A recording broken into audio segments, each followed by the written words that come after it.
All right, everybody, how's it going? I hope this is all working. Good to see everybody. Welcome to the live stream. I think there's 7 of you here right now, so hopefully we get a bit more numbers to answer some questions. I got to get some things out of the way before we get started. First of all, I hit 10,000. There's my phone. I hit 10,000 subscribers. And yeah, since you have like Apple products, it just echoes throughout the whole house. That was a notification for my live stream. Sweet. I need to be notified for what I'm doing.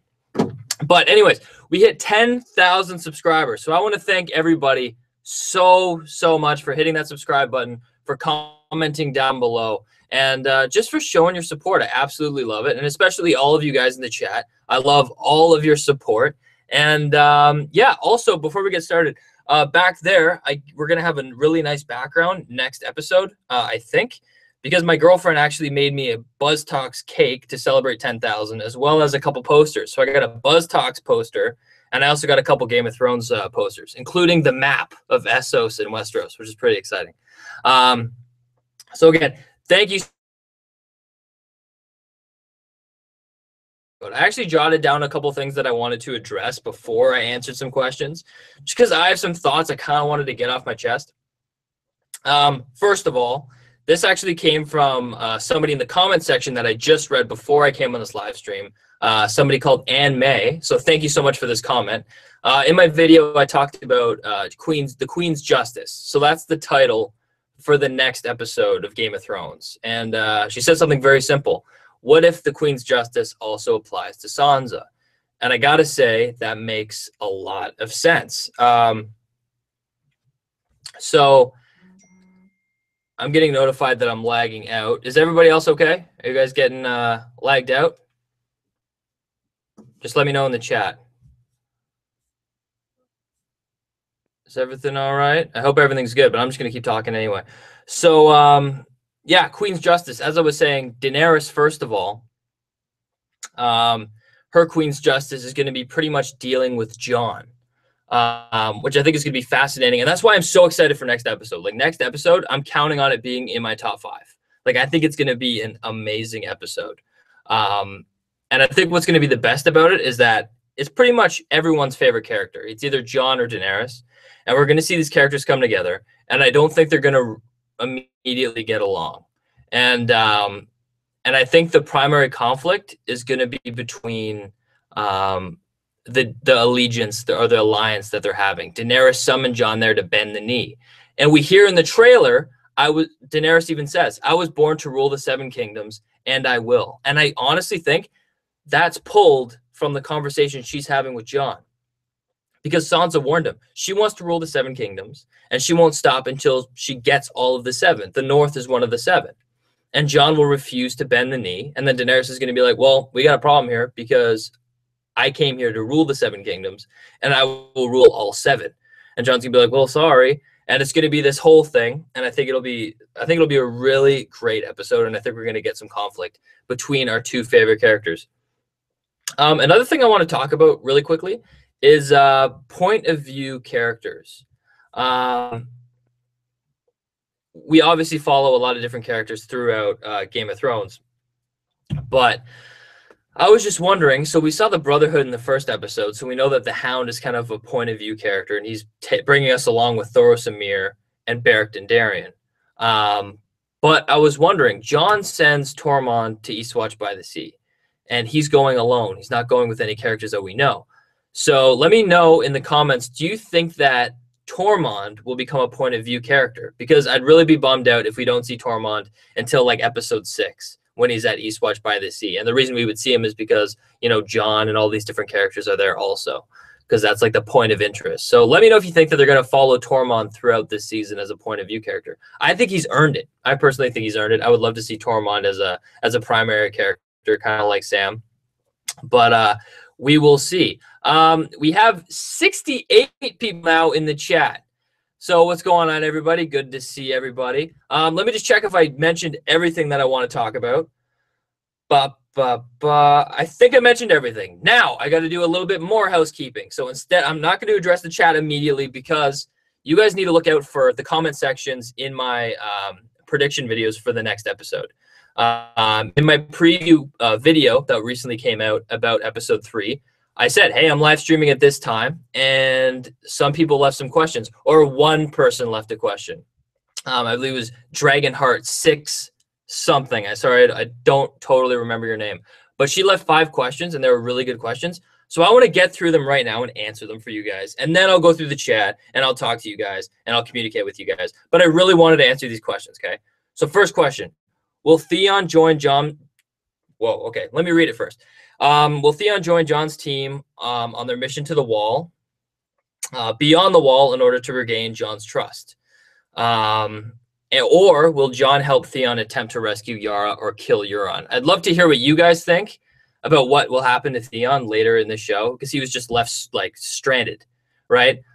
He was left stranded on his own. So what's going to happen to him next? I said in my breakdown video, if you watched it, I would love, and Trev kind of came up with this idea. It would be awesome. Sorry, I keep itching my nose. Trev came up with this awesome idea that Theon would almost drown and be brought back by his fellow Ironborn, which is almost like the initiation to being king of the Iron Islands. So I think that would be kind of a nice nod, since he's already pretty much paid the iron price. So I would love to see that. Do I think that he's going to go north of the wall? Because the whole conflict is going at Eastwatch by the Sea. We've been hearing about this since episode 1. They've been laying the tidbits down for it. And honestly, I think that's an amazing idea. A couple reasons. First of all, I'm pretty sure Theon's going to arrive back at Dragonstone around episode 4. Or no, wait, it could be next episode. Episode 3, we could be seeing Theon arrive at Dragonstone later in the episode. But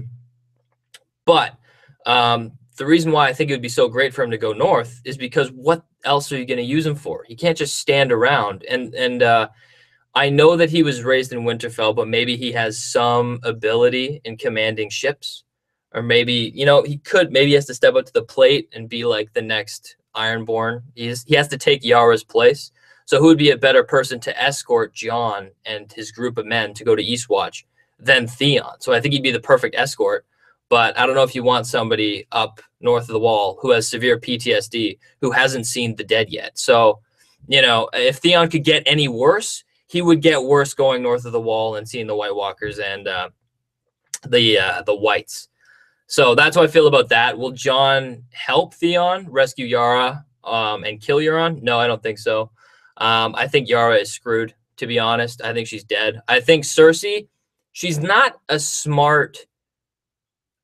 really a smart, like, strategist. Like, she runs pretty much on vengeance. Like, she's not going to keep Yara as a negotiation chip. She's going to get all the information she needs and she's going to kill her. Ilaria, I think she's going to torture the hell out of her. In episode 3, the next episode coming up, it says that Cersei returns a gift. I'm telling you, that gift's got to be the viper that Ilaria gave to her. And in the jaws of the viper, it was carrying Myrcella's necklace. So I think we're going to get some serious torture scenes, and I think she's going to give her the viper back, and it's going to tease that Tyene, her daughter, is in danger or something like that. Next question. How do you think the Starks will ultimately find out about Littlefinger betraying their father Ned to his death? From Bran's green sight, or from the Hound, or from Tyrion? I think the Brotherhood has made it very clear that they're going straight to Eastwatch. I don't think we're going to see the Hound in Winterfell. See a lot through this season is Bran's ability and finding proof to prove what he's seeing, because Bran can talk and say what he sees, but there's no proof. And I think we're going to see that with Bran. He's going to be telling Sam all of this information, and Sam is going to have the book saw is real to really back him up. And I think the same's going to be for Littlefinger. Bran's going to arrive and be like, hey, Sansa, why is Littlefinger here? And he's going to give her the inside scoop on everything he's done. And I think this is going to be the scene where you see Sansa kind of walking away from the weirwood tree and she looks emotional. I think that's because Bran is going to tell her about everything Littlefinger has done, that he betrayed Ned, that he started the War for the Five Kings and put the Starks against the Lannisters. I think that whole thing is going to happen. And the reason why she's going to be so emotional is because she's been kind of tag teaming with Littlefinger. She doesn't trust him, but she helped him get out of the Vale when he murdered Lysa Arryn. And she's been keeping him close because he's the one person in her life that's really helped her and been there for her. So I think she might be feeling really bad about that. Next question. Once they eventually find out that, oh, okay, this is about Jon and Daenerys. Once they, wait, no, it's not. Once it's about Sansa and Jon. Once they find out that they're actually cousins rather than siblings, do you believe that there is a real chance that Jon and Sansa could fall in love with each other? Look, no offense, there's no way in hell. And like a lot of people are saying that. They're like, oh, it means Jon and Sansa could be together. No, like they could find out that Jon isn't Ned's son, but it doesn't change the fact that they're brother and sister. They were raised as brother and sister. You can't just flip that on a dime. However, it's a different question if you say Jon and Daenerys, because they didn't know each other. They weren't raised as siblings. They may be aunt and nephew, but they don't know each other. So there's more potential in that relationship than with Sansa and Jon. Next question. There's two more, and then I'm in the chat. 4. Once she finds out that Jon is actually Rhaegar's son, will Daenerys plot against Jon in order to protect her claim to the Iron Throne, even while during the War for the Dawn? No, I think she feels a bit threatened by Jon in the second episode. In the last episode, you kind of got a feeling that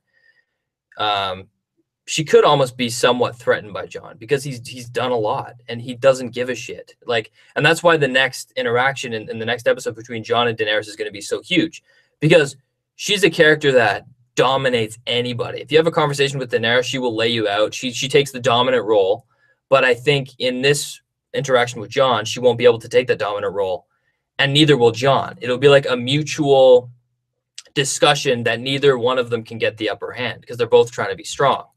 I think where the real problem comes in is what Daenerys said in the trailer. She says, I was born to rule the 7 kingdoms and I will. And Jon will not bend the knee because of what he's been through with the wildlings. He doesn't want a ruler. And Sansa mentions it in the last episode that she wants the 7 kingdoms. The North is part of that 7. And if Daenerys wants the 7 kingdoms and Jon refuses to give up the 7 kingdoms, while at the same time Jon is needed, he's being spoken so highly of by Tyrion and Melisandre. So it's almost like an unstoppable force meets an immovable object. So it's going to be crazy to see. And that's where the tension's going to lie, is that she wants the 7 kingdoms, but she needs Jon, and she needs Jon as king of the North. And he refuses to pledge allegiance to her. So I think that's going to be a whole thing. And I'm going to mention the plot leak for a second. So if you want to go out for a second, I'll wave you back in. But I'll start right now. In the plot leak, it says that Jon will tell her that he will lay down his title to King of the North if she helps with the White Walker threat. Now seeing the last 2 episodes, it makes a lot more sense.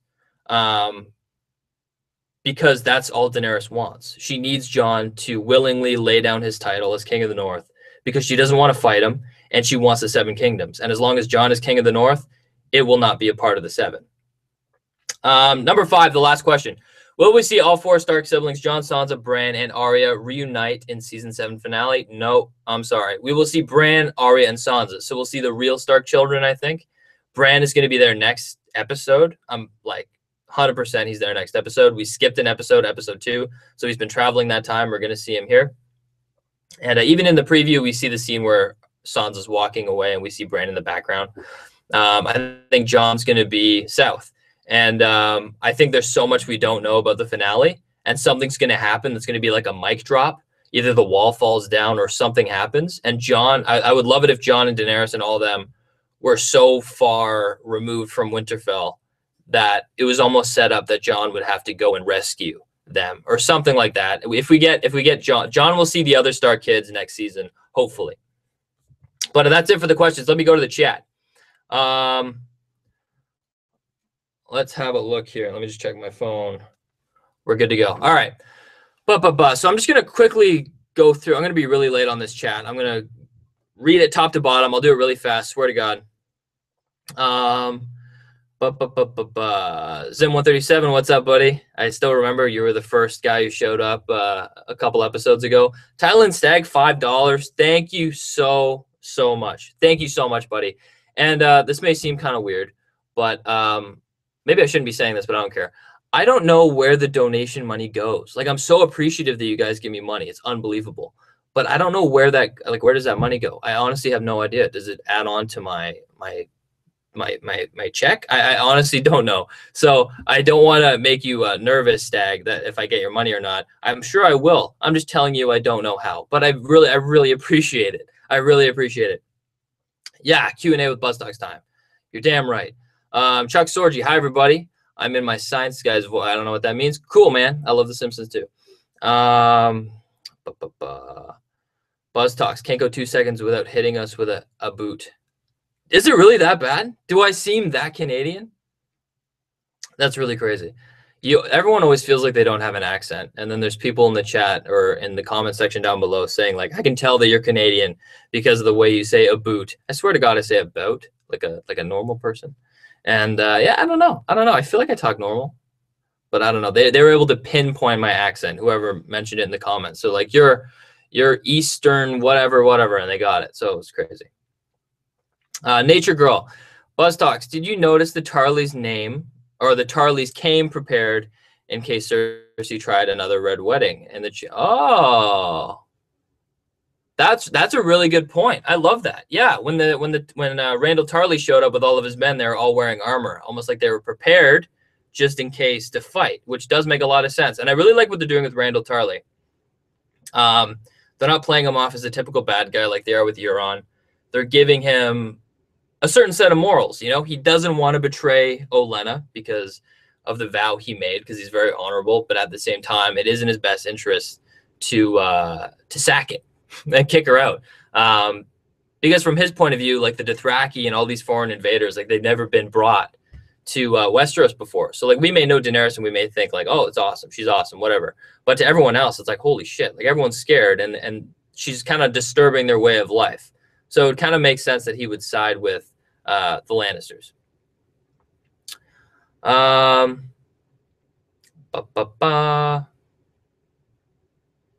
Rosie, I don't think Theon should be anywhere near war. Yeah, I think he proved that last episode. Hopefully he does better. I would like it if Theon gets to the point where he's like, hey, I've been through the worst. What else can happen to me? And he gets a pair, but he's already lost those. But you know, maybe he can regrow. I'm not sure. And I just spat all over my screen. Sorry about that. Camino, BuzzTox, your forehead is so shiny. I know I need to wash my face.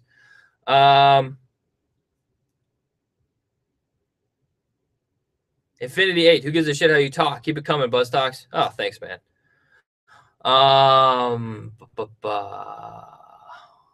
Derek Strokes, what if the reason Dany tortures everyone is because one of the other dragons get hit by the giant crossbow instead of Grey Worm dying, even though I think he's a goner as well? Yeah, Grey Worm is screwed. And I think this episode that we just saw and the next episode is going to really set that up. Like we got a scene with Grey Worm and Missandei last episode, which I thought was great. It was like perfect for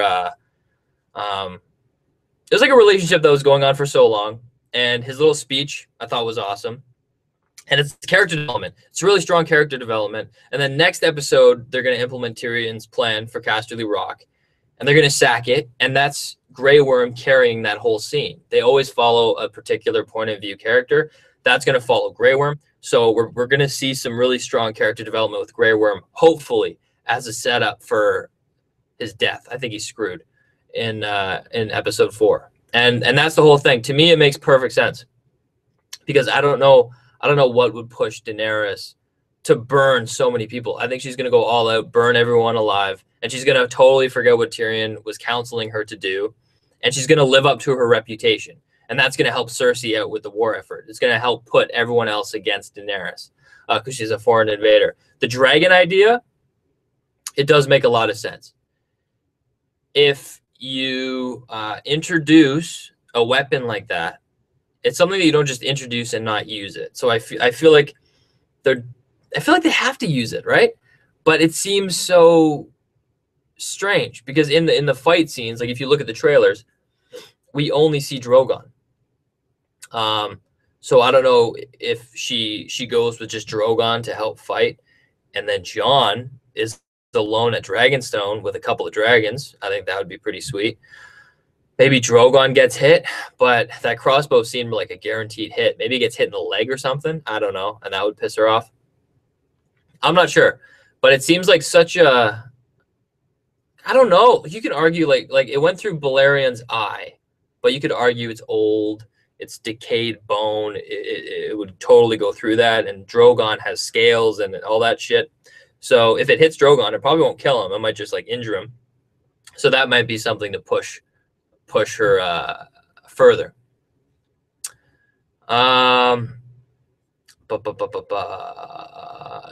John Monos, hey man, what's going on? Do you think Bran is going to have children and continue the Stark name? Interesting.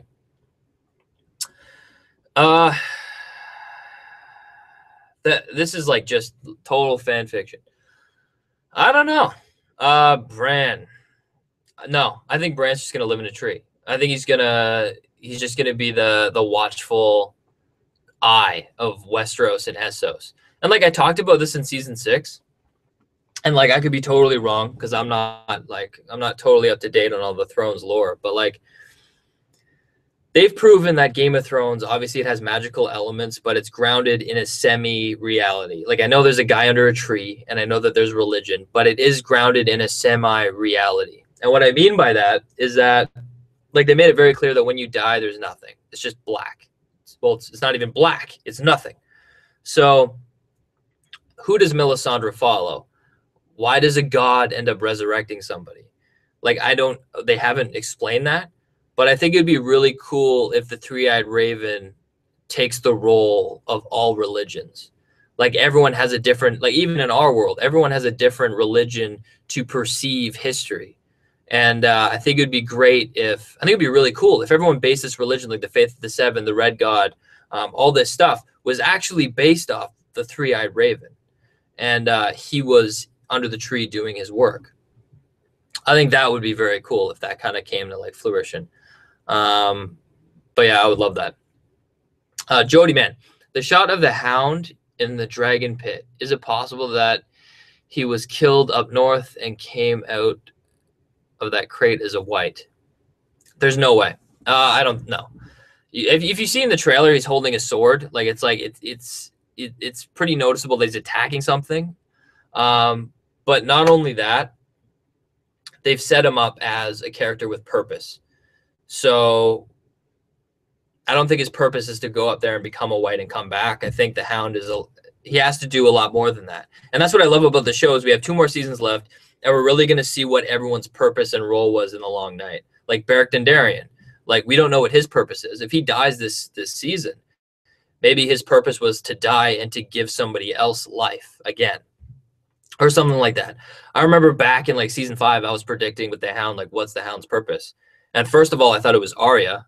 His role was to shape Arya into almost like a ruthless killer. And like he was her mentor that kind of led her down that path. But now Arya's kind of went that way, and now she's kind of coming back with Winterfell. And her and Arya are kind of moving in opposite directions. So I think the Hound is going to play a vital role even in the next season. I just don't know what that is. It could literally be anything. Like, I don't know. Iron Bank plays a role. I think so. I hope so. In my predictions, I talked about, and it's been proven wrong already. But I was talking about in the earlier